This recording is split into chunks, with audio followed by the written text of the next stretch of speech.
Bonjour Sarah El Haïry, Bonjour. secrétaire d'État à la jeunesse. Avant d'aborder tous ces sujets, parlons d'une ville que vous connaissez très bien, vous qui êtes conseillère municipale de Nantes. Un gymnase de l'université où devaient se tenir des examens a été incendié la nuit dernière. Inscription de revendications sur les murs, partiel en distanciel ou pas de partiel du tout, une marque claire, un signe clair d'un incendie criminel. Qu'en dites-vous ? Moi, j'ai envie de commencer par condamner, mais extrêmement fermement, cet acte de violence et de destruction. Parce que la colère, elle justifiera jamais des actes de violence, mais jamais.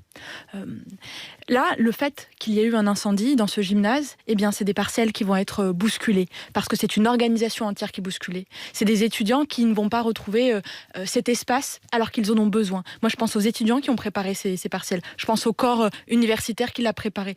Mais également à tous ceux qui s'engagent tous les jours pour que les étudiants puissent suivre au maximum leurs cours, qu'ils puissent trouver ces espaces, qu'ils puissent passer des examens dans un espace le plus large et le plus grand possible.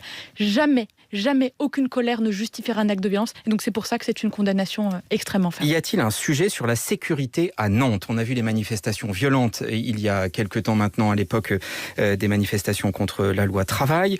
On a vu le climat à l'époque de Notre-Dame-des-Landes. Y a-t-il un sujet sécurité dans la ville de Nantes ? Il y a un sujet d'hyperviolence qui monte dans notre pays, ça c'est une réalité. À Nantes, nous avons eu depuis quelques années, et depuis les manifestations contre la loi El Khomri, une montée de violence, effectivement, avec une ZAD qui a aussi provoqué des manifestations extrêmement violentes. Nous avons eu des week-ends entiers de destruction.